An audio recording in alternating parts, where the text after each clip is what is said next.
사건 사고 소식으로 가보겠습니다. 주제 같이 확인해 보시죠. 아내가 운전을 못해서 그렇게 됐습니다.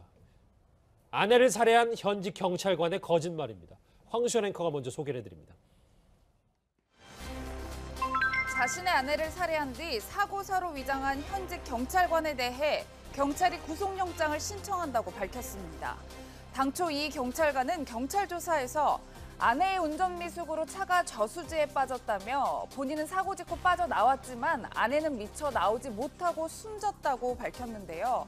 하지만 경찰이 시신부검을 진행했고 그 결과 아내에게서 목 졸린 흔적이 발견됐습니다. 결국 이 경찰관은 어젯밤 경찰 조사에서 재산 문제로 아내와 다투다가 아내를 목 졸라 살해했다고 혐의를 인정했는데요. 두 사람은 2013년 재혼했고 아내가 부동산 재산에 대해 명의 이전을 요구하면서 싸움이 시작된 것으로 알려졌습니다. 아내를 살해하고도 버젓이 거짓말을 한 비정한 남편이자 현직 경찰관에 관한 소식 지금부터 자세히 짚어보겠습니다. 이 현직 경찰관에 대해서 할 말이 참 많을 것 같습니다. 제 왼쪽 오른쪽에 사건 사고 전문가 두 분 나오셨습니다. 네, 안녕하세요. 안녕하세요.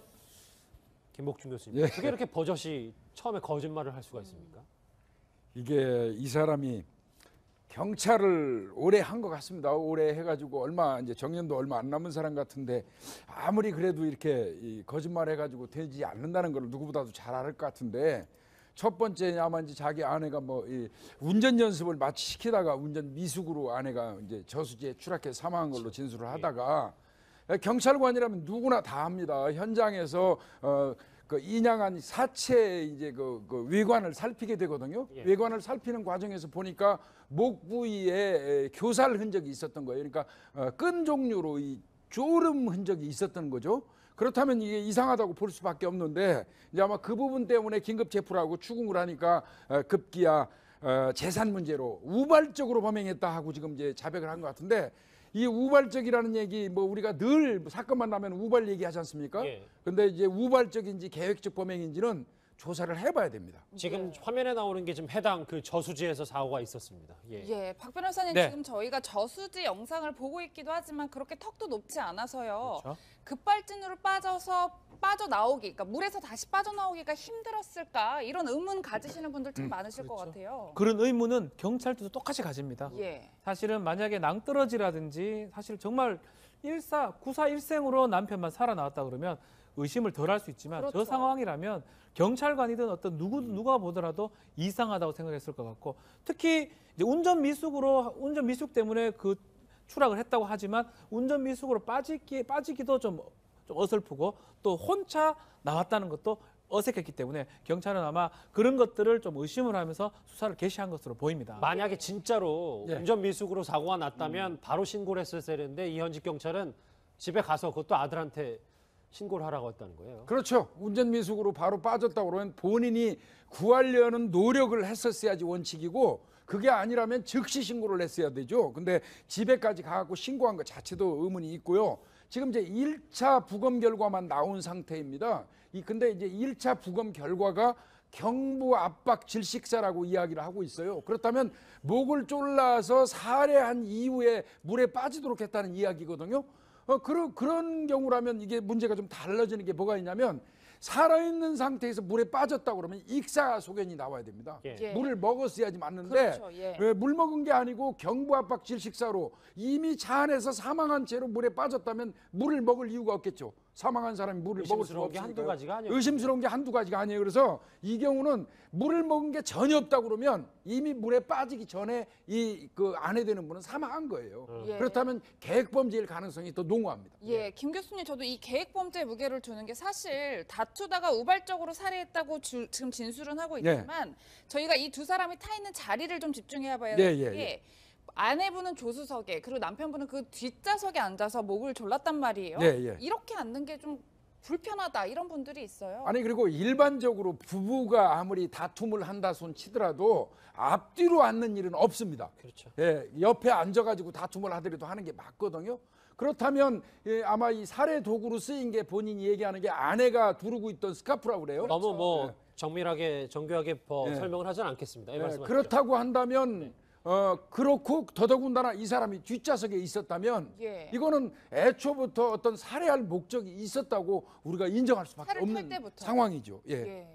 왜 죽였다고 지금 뭐 나오고 있습니다. 일단은 재산 문제 등으로 다툼이 있었다고 지금 얘기를 하고 있습니다. 특히 아내가 부동산 명의를 자신한테 이전을 해달라고 얘기를 했고 그 재산 문제 때문에 다투다가 우발적으로 범행을 저질렀다고 얘기를 하고 있지만 이거는 말 그대로 지금 경찰관 피해자의 얘기라고 봐야 될 것 같고요. 이거 말고도 다른 어떤 동기라든지 특히 뭐 다른 부분들을 경찰이 조사를 해야 될 것으로 지금 보입니다. 그러니까 진짜 근본적인 살해 동기, 돈 문제 말고 또 있을 수 있는 거잖아요. 이거는 일방적인 지금 가해자의 입장에서 재산 문제에 운운하는 거거든요. 그래서 이거는 경찰이 더 수사해야 돼요. 다른 어떤 그 이유가 살해 동기가 있는지 여부도 또 따져봐야 될 겁니다. 예. 알겠습니다. 운전 미숙으로 부인이 숨졌다 버젓이 거짓말을 한 현지 경찰관 얘기해봤습니다. 다음 주에 또 충격적입니다. 같이 한번 주제 확인해 보시죠. 저 단어 그대로입니다. 전신마비 행세 무려 10년 동안이나 보험금을 타기 위해서 명연기를 펼친 모녀가 있습니다. 황수연 앵커가 또 한번 짚어봅니다. 영화 유주얼 서스펙트입니다. 다리를 절던 용의자가 지체 장애인 행세를 하며 경찰 수사망을 피한 범죄 스릴러 영화의 한 장면인데요. 이렇게 다리를 절던 용의자가 마지막에 멀쩡히 걸어가는 극적인 반전은 가히 충격적이었습니다. 그런데 이와 비슷한 사건이 현실에서도 발생했습니다. 엘리베이터를 탄 여성이 난간에 발을 올려 신발끈을 묶습니다. 출입문 버튼도 발을 번쩍 들어 올려 누르고는 밖으로 서서히 걸어 나가는 모습인데요. 그런데 바로 이 여성이 무려 10년 동안이나 사지마비 환자 행세를 한 것으로 알려져 충격을 주고 있습니다. 이 여성은 지난 2007년 가벼운 교통사고를 당했고 보험 설계사였던 어머니와 짜고 환자 행세를 시작한 것으로 알려졌는데요. 병원 14곳을 옮겨 다니며 무려 10년 동안이나 보험금도 3억 원이나 타냈다고 합니다. 또 이들은 보험회사를 상대로 21억 원을 내놓으라며 소송까지 벌이고 있는데요. 10년간 모두를 속인 사지마비 명연기가 어떻게 들통이 났을까요? 지금부터 자세히 알아보겠습니다. 어떻게 저렇게 연기를 잘 할 수 있었을까요? 무려 10년간입니다. 김복준 교수님, 네. 밤에 화장실 가다가 들통났다는데 들통난 뒤에는 오히려 시원하다고 얘기를 했다면서요? 네, 아마 본인도 10년이니까 지금 35이니까 25살가량 때부터 이제 이 일을 시작한 것 같은데요. 네. 10년이면 1년에 돈 3천만 원, 그 돈을 환산해 보면 3천만 원 정도 버는 건데 참 답답한 짓을 했는데 이 사람들이 아마 처음에 이 보험 설계사였던 어머니의 어떤 이제 그 사주에 의해서 시작을 한 것 같은데요. 예. 일단 시작을 하고 나니까 보험 조사요원들이 아마 붙었을 거예요. 그러다 보면 SIU라고 있습니다. 그들이 붙어갖고 감시를 하고 하니까 처음에는 연기를 거듭하다가 이제는 빠져나올 수 없는 지경까지 이르다 보니까 한 10년 가까이 흘러왔던 것 같고 이미 3억 정도는 수령을 했고 21억 소송을 해서 11억 승소 판결을 받다 보니까 이제 어느 정도 좀 느슨해진 상태에서 들통이 난 걸로 보여집니다. 예. 연기만 잘한 게 아니라 심장도 커서요. 무려 14군데 병원의 의사까지 다 속였습니다. 그 목소리 듣고 오겠습니다. 피의자 모녀가 그 10년 전에 그 발생한 경미한 교통사고 피해를 빌미로 해서 이 보행에는 아무런 지장이 없음에도 이제 의사를 속여서 사지마비 진단을 받고 보험금은 3억 원은 이미 수령을 했고 추가로 21억 원을 이제 청구했고 그 청구한 것 가지고 지금 법원에서 소송 진행 중인 겁니다. 예, 뭐 박 변호사님 사실 뭐 주변 사람들 눈은 속일 수 있다고 쳐도 저는 어떻게 의사의 눈까지 속였을까 이런 그렇죠. 생각이 들어요. 이거는 이제 어머니 보험 설계사라고 있는 어머니의 아마 계략이고 뭐 공모에 의해서 한 걸로 보입니다. 예. 네, 의사를 속일 수 있고 판사를 속일 수 있는 게 사실은 보험금 중에 사망보다 더 많이 받을 수 있는 게 이런 사지마비입니다. 예. 개호 간호를 받아야 되기 때문에 그 개호비 간호비가 하루에 계산된다 그러면 그 돈 자체 상당하거든요. 젊을 때부터 죽을 때 여명까지 계산한다면 상당한 돈이 나올 수 있다는 걸 알고 있고 사실 진단 같은 거 내릴 때 의사들이 뭐 어떻게 진단 내리는 방법은 똑같아요. 들어봐라 하면 대부분 사람들이 손 들으라면 들고 아주 기본적인 거. 기본적으로 하는 거거든요. 그래서 의사도 아마 그런 생각 했을 겁니다.